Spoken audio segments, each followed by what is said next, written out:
Selamat pagi. Kita bertemu pada hari ini di pelajaran IPS. IPS kelas 9. Oke, perkenalkan, nama saya Pak Heru. Ya. Nanti kita akan bertemu di pelajaran IPS selama 1 tahun pelajaran ini. Sebelum Bapak meneruskan pembelajaran, nanti kita akan sepakati bahwa dalam proses pembelajaran jarak jauh ini, Bapak akan mempergunakan media seperti sekarang ini video, bisa nanti kita share di YouTube atau nanti kami share lewat grup di kelasnya, ya. Lalu kalian bisa merespon apa yang kita sampaikan itu bisa lewat WA. Jadi kalau kalian mau lewat WA, ini nomor Bapak, ya. Atau kalian bisa merespon, berkomunikasi lewat email, ya.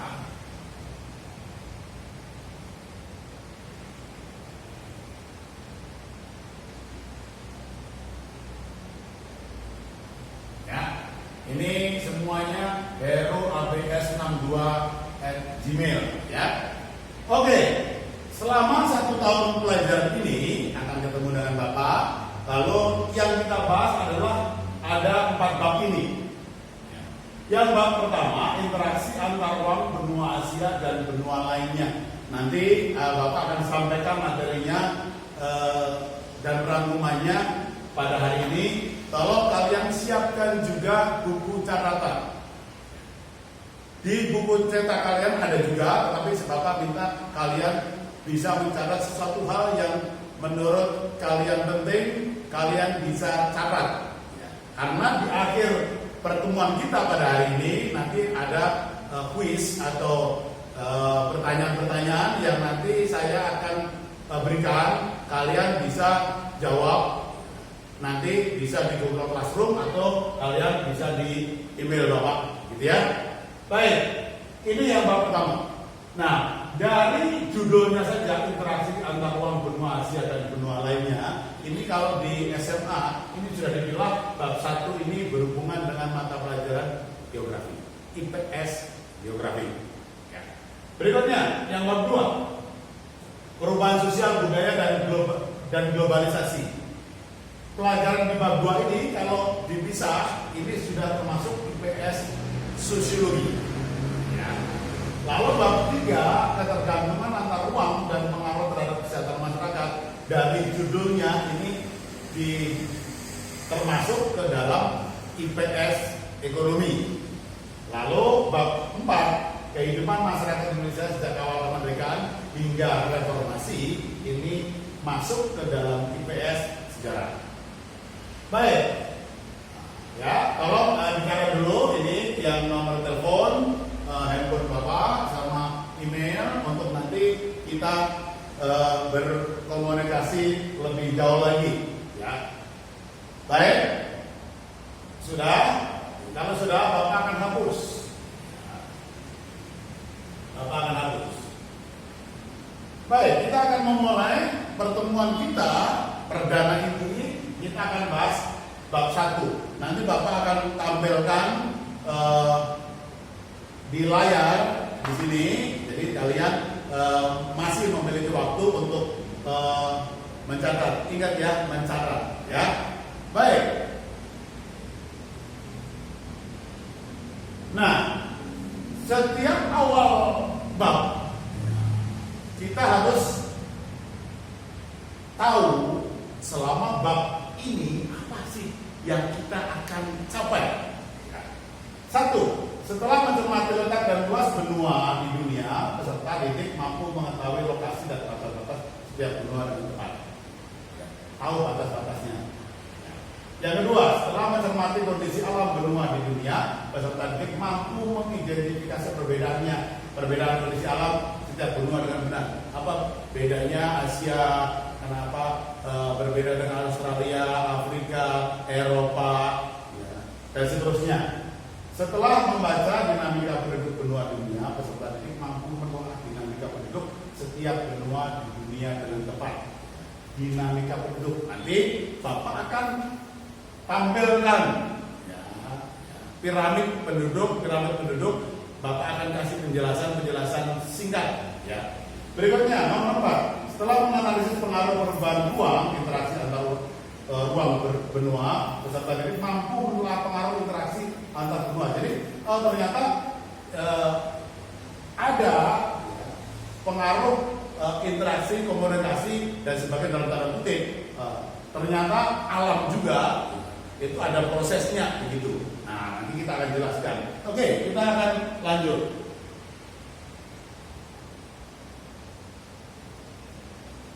Ini letak dan luas benua Asia dan benua lainnya, kondisi alam, dinamika kependudukan negara-negara dunia dan pengaruh perubahan ruang, interaksi antar ruang benua Asia dan benua lainnya. Ini tidak usah dicatat dulu, nanti kita langsung ke poinnya saja. Oke, Bapak akan jelaskan dulu yang kita bahas. Maaf ini mungkin ada yang tidak jelas. Amerika, Afrika, Eropa, Asia, dan Australia. Bapak paparkan letak dan luas benua Asia dan benua lainnya. Ya. Oke, ini ada peta. Ya, ada peta.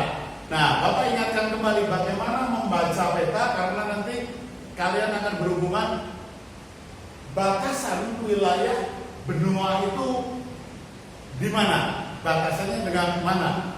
Baik, ini kita ulang lagi. Ini materi pelajaran kelas 7 ya, materi pelajaran kelas 7. Nah, kalau lihat peta seperti ini selalu yang atas ini utara. Jadi, kalau ini Amerika, batas utaranya ada yang di atas di sana. Kutub utara di sana. Di sini Kanada, di atasnya Kanada. Lalu kalau atas utara berarti bawah selatan, bawahnya, ya. Baik. Timur ada di mana?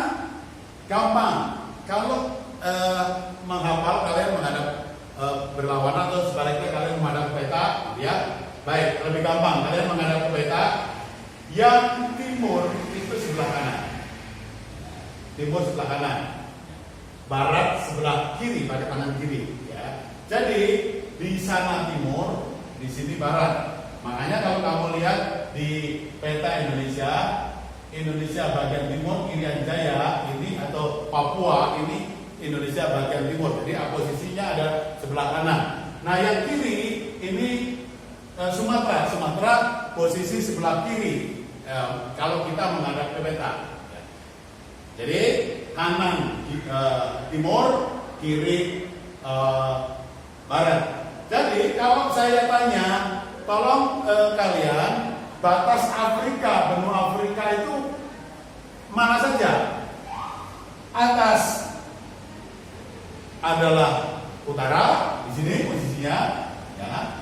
Lalu selatan posisinya di sini, barat posisi di sini, timur posisi di sini. Jadi kalau misalkan kalian dilihat batas timurnya mana, tinggal baca di peta di sana. Baratnya di mana? Ini timur, barat, utara, selatan, ya. Baik. Apa akan hapus? Saya kira sih ini mengingatkan saja, kalian sudah tahu. Baik, kita akan teruskan, ya.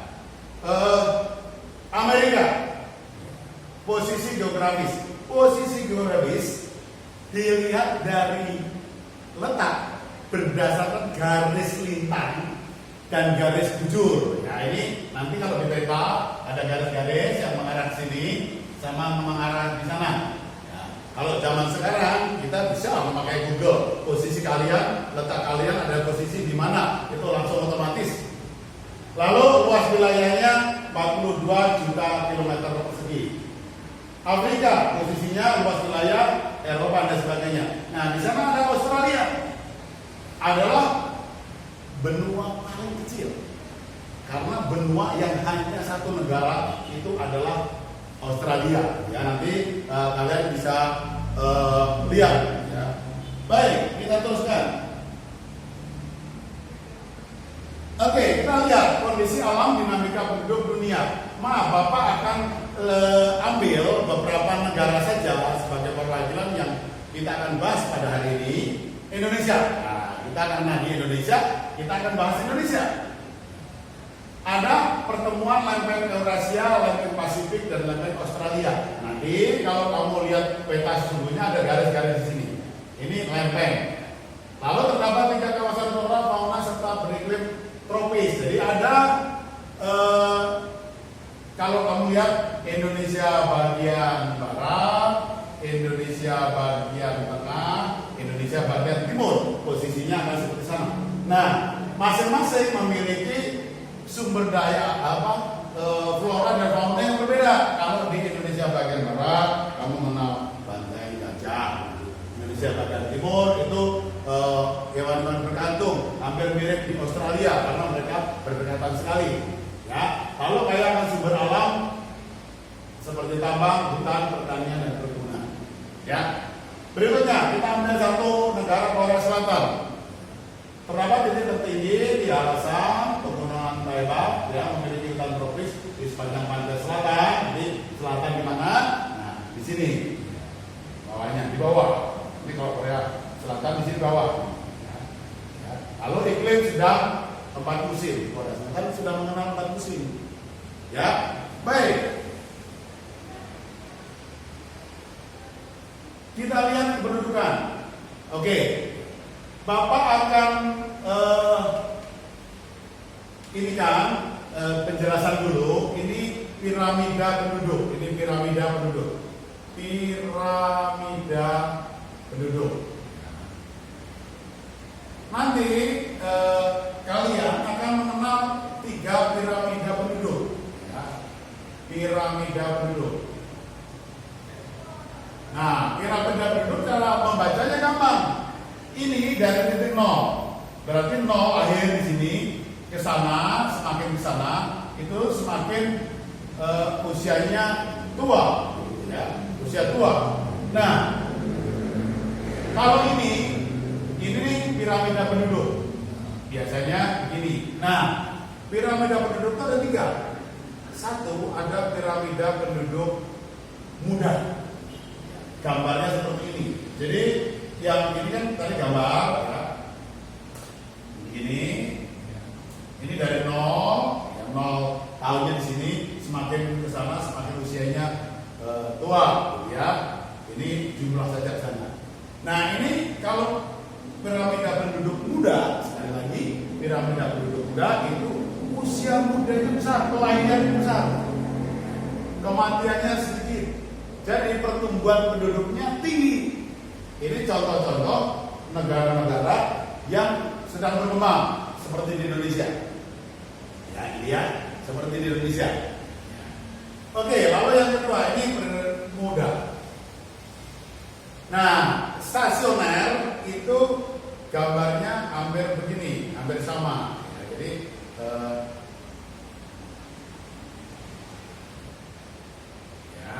jadi stasioner ini yang stasioner itu yang muda, ini dari 0 muda ke yang tua hampir sama ke muda. Nah, jadi dan lahir yang anak-anak baik sampai di muda itu hampir sama, sampai tua baru menyempit. Lalu yang ketiga piramida penduduk tua. Nah,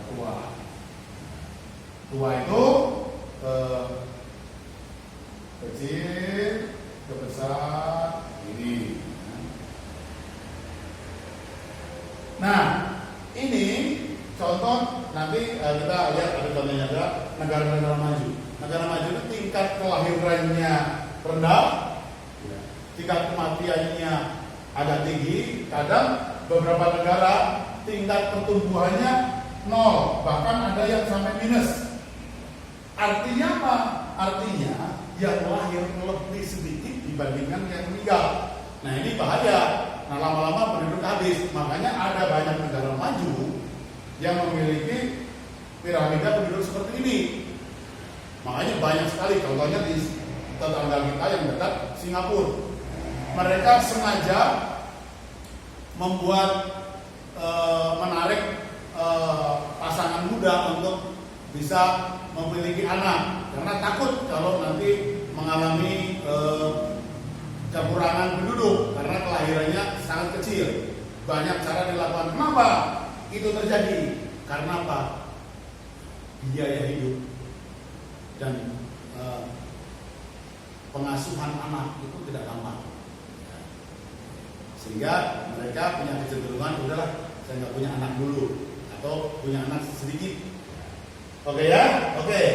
Nah kita lihat, kita kembali lagi ke piramida penduduk di Asia.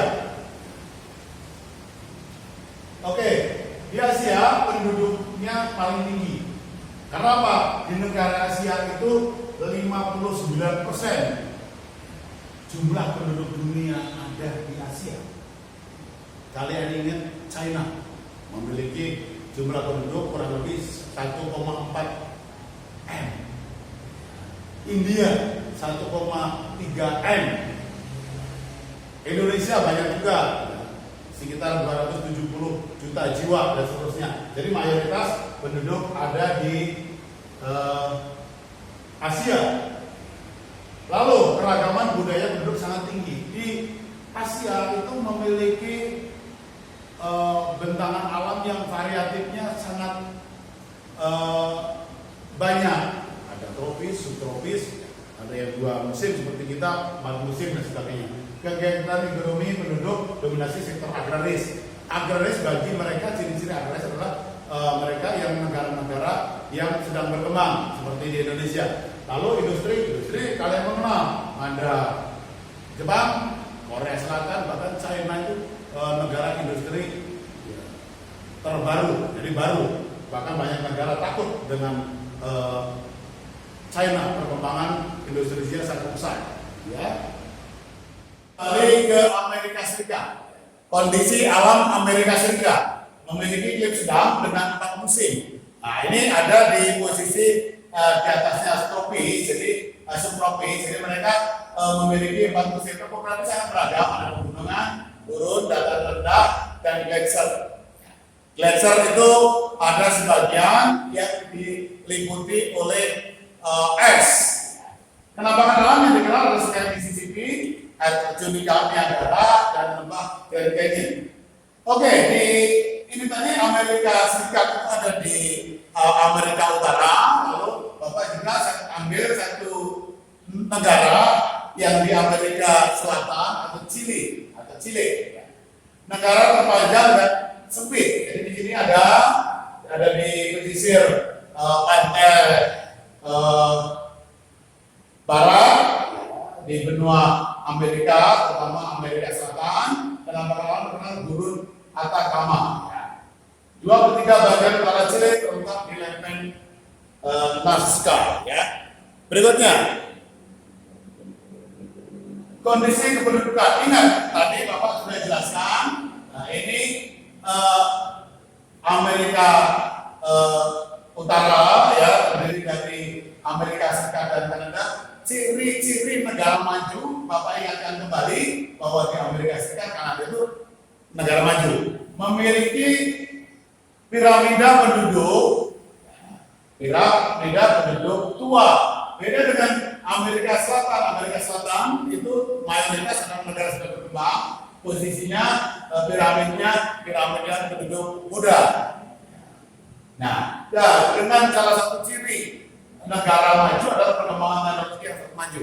Ingat, kita kembali lagi ingatkan bahwa negara maju memiliki tingkat kesehatan yang bagus, terus pendapatan tinggi per kapitanya, dan pendidikannya tinggi. Demikian juga Amerika Selatan itu mayoritas adalah ciri-ciri negara agraris, yaitu negara-negara, salah satu ciri negara-negara yang mereka sedang berkembang. Ya, dikenal sebagai negara Amerika Latin, kondisi ekonomi negara relatif kurang stabil, ya, karena mereka termasuk di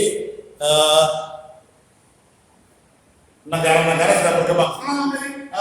Afrika Terletak kita ambil dari Mesir dan Nigeria. Mesir itu ada di Afrika bagian utara. Ya, Mesir salah satu negara di Afrika yang cukup maju. Ya, terletak di Afrika Utara, sebagian besar berada di subtropis cenderung kering. Lewati Sungai Nil, terdapat pegunungan Sinai, sebagian besar tertutup lapisan batuan gamping. Lalu Nigeria. Nigeria ada di posisi Afrika, dia posisi di bagian selatan. Kalau di bawah itu bagian selatan, ini di bagian selatan. Beriklim tropis adalah penanaman berupa gunung pasir, pada rumput, gunung batu, dan dapat sungai Niger, sungai terbesar di Nigeria yang membelah Nigeria. Oke, kependudukannya. Afrika termasuk mayoritas negaranya, kecuali dari Mesir dan Afrika Selatan. Mayoritas kalau Afrika Selatan dan Mesir itu agak lebih maju, terutama Afrika Selatan, karena Afrika Selatan itu sebenarnya koloni bekas jajahan Inggris. Lalu piramida penduduk Afrika ini jelas-jelas piramida penduduk muda yang mereka memang tingkat kelahirannya cukup tinggi, sehingga pertumbuhan penduduknya itu sangat tinggi. Salah satu ciri negara sedang berkembang. Persebaran penduduk tidak merata, permasalahan penduduk dari kesehatan dan perkembangan tingkat pendidikan ini salah satu ciri negara yang sedang berkembang. Permasalahan tiga permasalahan utama ini yang jadi kendala. Jadi tidak heran kalau kalian lihat di televisi dan sebagainya kelaparan baik di Ethiopia, di beberapa negara, itu karena mereka memang tingkat perekonomiannya rendah, berpengaruh terhadap kesehatan dan pendidikan. Baik. Sekarang Eropa. Eropa adalah negara yang tingkat peradabannya lebih tinggi dibandingkan negara-negara lain, bahkan benua-benua lain. Nah, Eropa tidak heran kalau misalnya contohnya ini Inggris, ambil Inggris. Inggris memiliki koloni di berbagai benua, Australia, Amerika, kalau lihat kalian Amerika Serikat, itu kan mayoritas mereka pendatang dari Inggris, ya. Makanya tidak heran dia pakai bahasa itu juga bahasa Inggris. Nah, mereka sudah menjelajah ke berbagai benua, termasuk mereka yang menemukan benua-benua lain selain benua Eropa, itu orang-orang dari Eropa, dan mengenai laut panas Gulf Stream yang sejuk dan basah. Nah, arus laut panas, ya, nanti kalau kamu belajar di Jepang kayak Shibo ya, mereka pertemuan arus panas dan arus dingin ini berdampak kepada begitu melimpahnya biota laut. Ya, kalau iklim subtropis pada Eropa sehingga menjadi pulau yang disebut dengan pulau kontinental, beberapa pulau disebut pulau kontinental. Lalu Prancis sebagian besar di Prancis merupakan dataran rendah terhadap semuanya dengan masif sentral. Nah, Prancis dan Inggris itu sebenarnya berdekatan. Nah, kalau kamu belajar lebih banyak lagi tentang teknologi dan pengembangan dua negara ini, sekarang mereka bisa dihubungkan oleh kereta bawah tanah dan bawah laut. Itu teknologi yang luar biasa, ya. Oke, sebagai negara maju, ingat lagi pembagian piramida penduduknya itu piramida penduduk ini ya, pertumbuhan penduduknya sedikit, tingkat kelahirannya rendah, sehingga banyak, sekali lagi saya sampaikan, banyak negara-negara maju itu tingkat pertumbuhan ekonominya hampir minus, ya. Lalu terjadi fenomena depopulation. Jadi dia bingung ya, sebenarnya pertumbuhan penduduknya rendah, takut-takut jangan-jangan nanti anak yang lahir lebih sedikit dari mati, lama-lama bisa habis, ya. Lalu ini mayoritas di Eropa negara maju. Nah, ingat, negara maju, kesehatannya bagus, perekonomian bagus, tingkat pendidikan penduduknya relatif bagus, ya. Baik, sekarang benua yang terakhir yang kita bahas adalah Australia. Itu benua terkecil, terdiri dari 3 zona, yaitu dataran rendah, dataran tinggi, dan plato besar. Iklimnya variatif banget. Kalau tropis itu yang Australia di utara itu berdekatan dengan Indonesia. Nah, subtropis ada juga gurun di tengah-tengah nanti Australia bagian tengah, lalu plato Karang besar, ya, itu lalu iklim laut sedang. Saya terdapat penampilan dari barrier reef. Apa itu? Di Queensland itu ada gugusan karang yang besar, yang luar biasa. Nah, itu tempat di mana biota laut bertumbuh dan berkembang. Nah, di sana sangat terkenal lagi untuk wisata air, nyelam, ya. Nah, ya, jadi itu fauna khas Australia berbagai jenis reptil dan hewan berkantung. Ingat, kalian pelajari ya, bahwa di Indonesia juga ada 3 flora fauna, jenis 3 flora fauna. Ada barat, tengah, dan timur. Nah, di sini fauna yang di Australia itu kecenderungannya hampir mirip dengan Indonesia bagian timur. Ada di Papua, ada yang aneka reptil dan hewan-hewan berkantung, karena mereka secara garis lurus jalur itu masih sangat berdekatan. Ya, baik, kependudukan mereka itu termasuk negara maju. Ya, Australia itu negara maju karena luar biasa. Hampir semua koloni Inggris itu menjadi negara-negara yang maju. Ya, perekonomian disebut oleh sektor pertanian berhubungan dengan jasa. Pertumbuhan penduduk lambat, salah satu ciri negara maju, pertumbuhan penduduknya lambat. Baik, itu bahasan kita. Nanti di bagian pertama tadi yang kita bahas, nanti Bapak akan buatkan pertanyaan.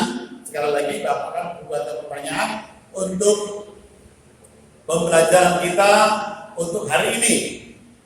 Jadi pembelajaran kita untuk hari ini. Jadi hari ini kita sampai di sini. Nanti setelah itu Bapak minta kalian buka di Google Classroom, jawab pertanyaan yang Bapak sampaikan, lalu kirim lagi juga. Oke ya, itu saja pertemuan kita yang pertama. Kiranya Tuhan berkati, ya.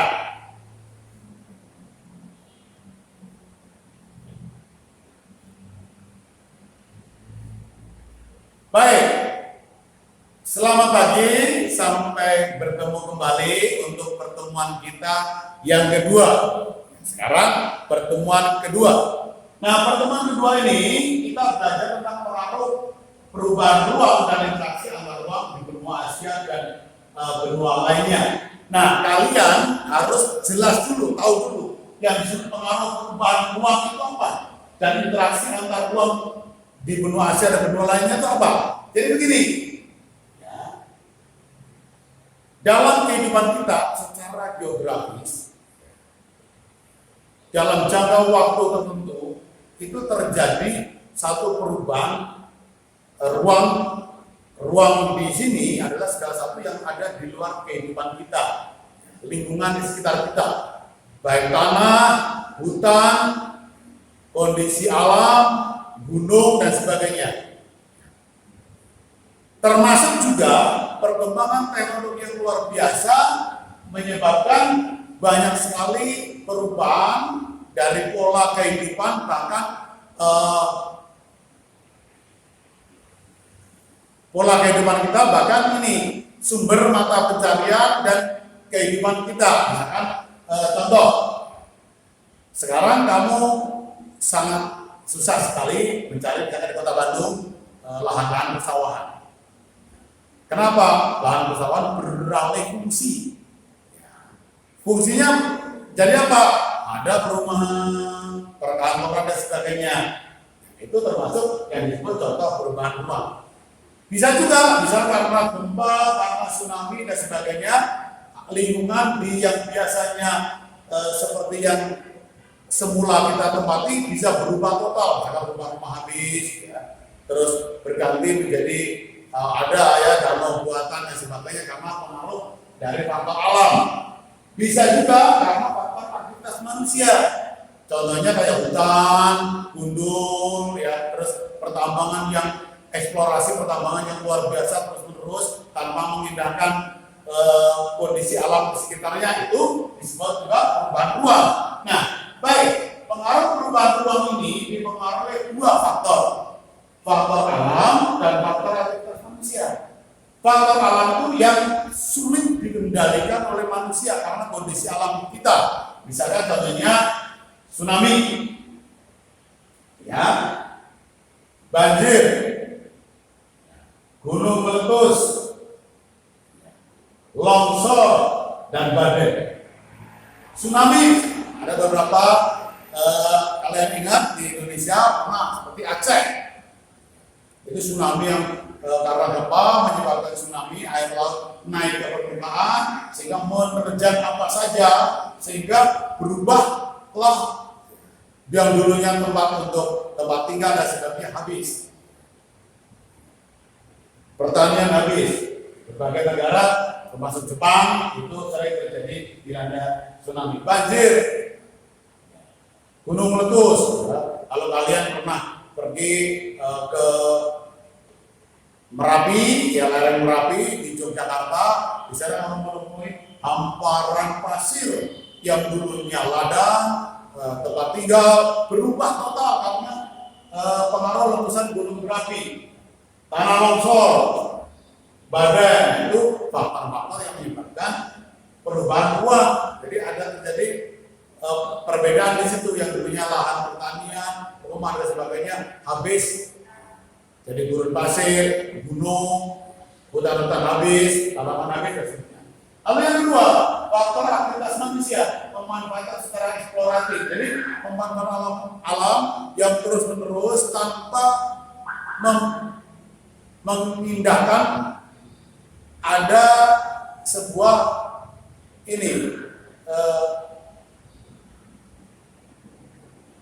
pengambilan dengan cara terus-menerus tanpa menyeimbangkan alam. Misalkan contohnya tambang. Tambang kalau terus-menerus diambil tanpa mengindahkan persediaan, ya tidak berpengaruh. Sama halnya misalkan hutan.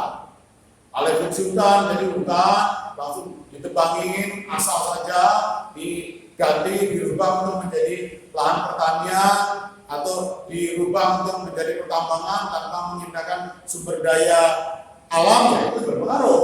Lalu penggunaan lahan tidak seimbang karena misalkan terlalu eksplorasi lahan tanpa memindahkan efisiensi dan efektivitas lahan.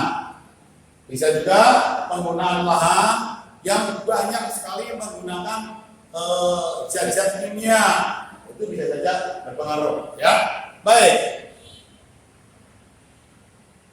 Pengaruh tata ruang, ya, interaksi antar ruang benua-benua dunia.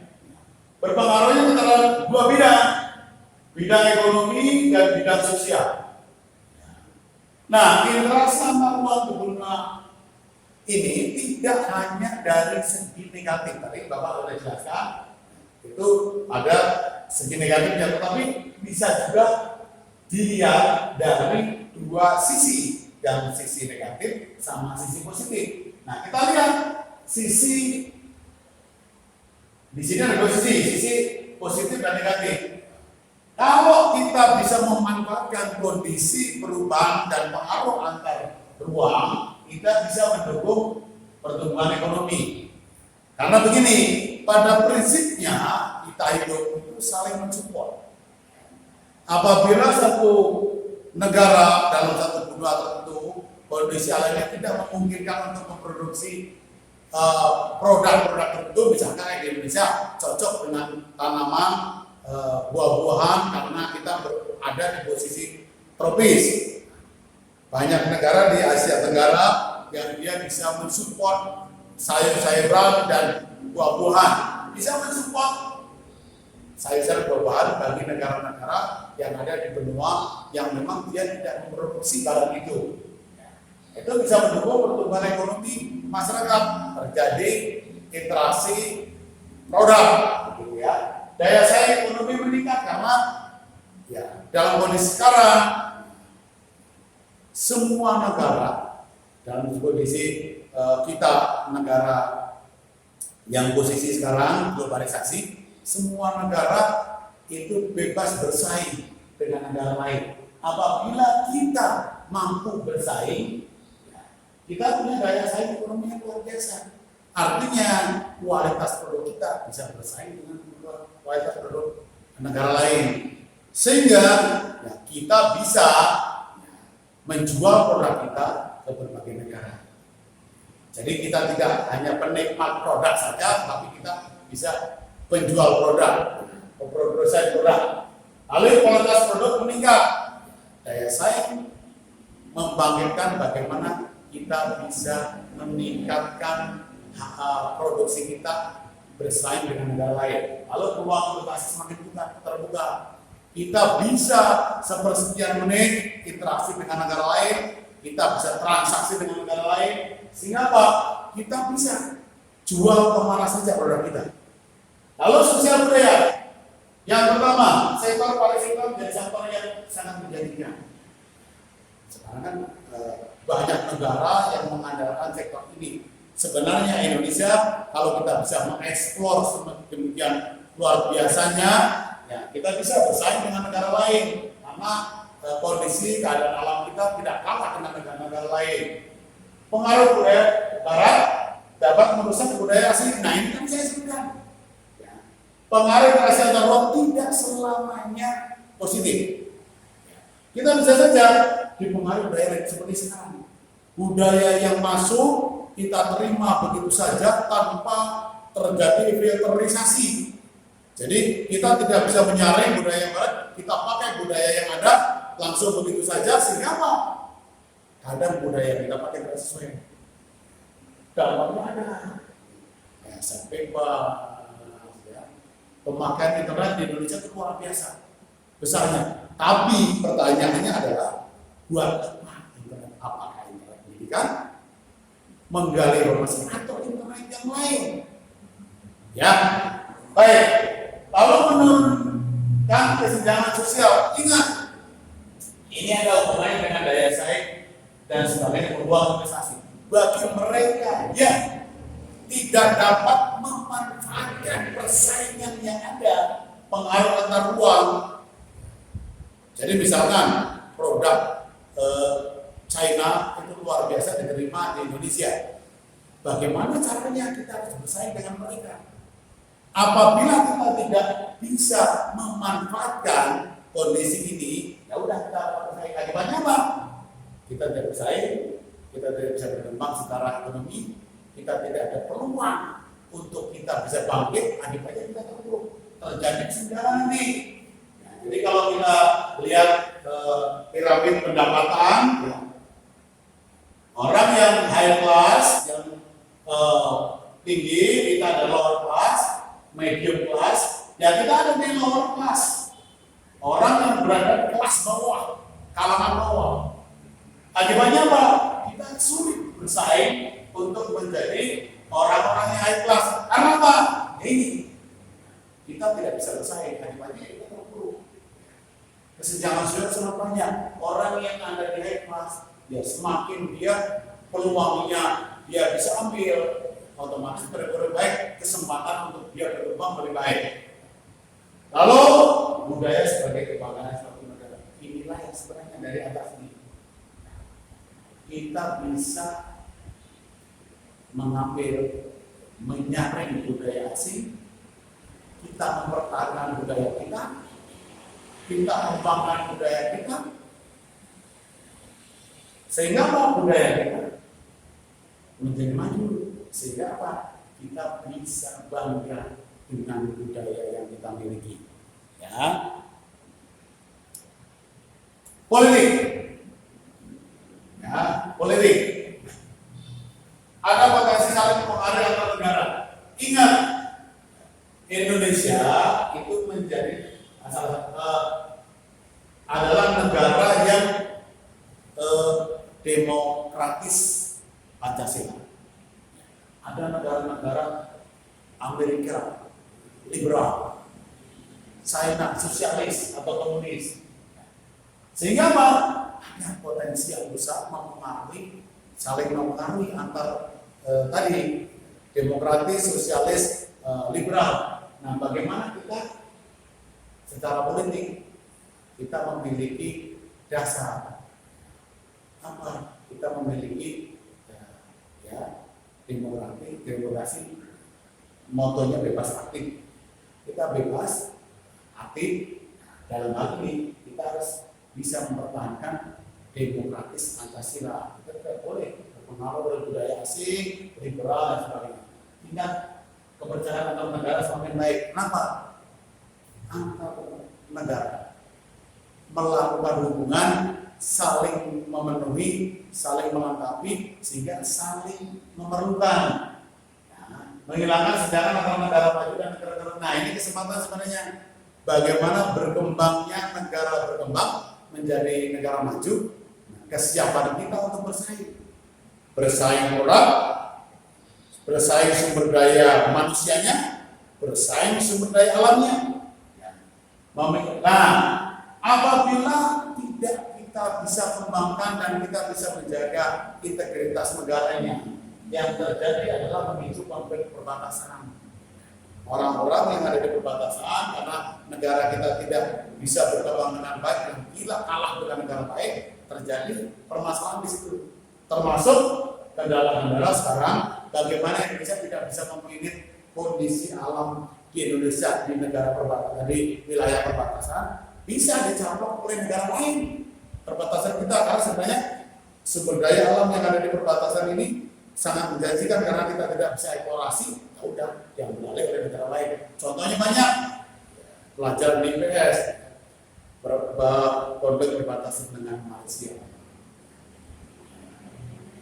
Ada polusi padan, polusi likitan yang sekarang jadi masalah. Bahkan Malaysia mengklaim bahwa itu milik mereka, dibuatlah resort di situ karena memang kita tidak bisa mengembangkan daerah itu dengan baik. Nah, itulah yang sebenarnya kita harus coba. Kalau pendidikan, taraf pendidikan meningkat, semakin kita hubungan komunikasi lebih lancar, ya kita bisa berinteraksi antar negara, sehingga kita bisa mengadopsi, bahkan kita bisa ngirim pemuda-pemuda kita belajar di luar negeri. Angka melek guru meningkat khususnya negara berkembang. Ya mau nggak mau kita harus bersaing.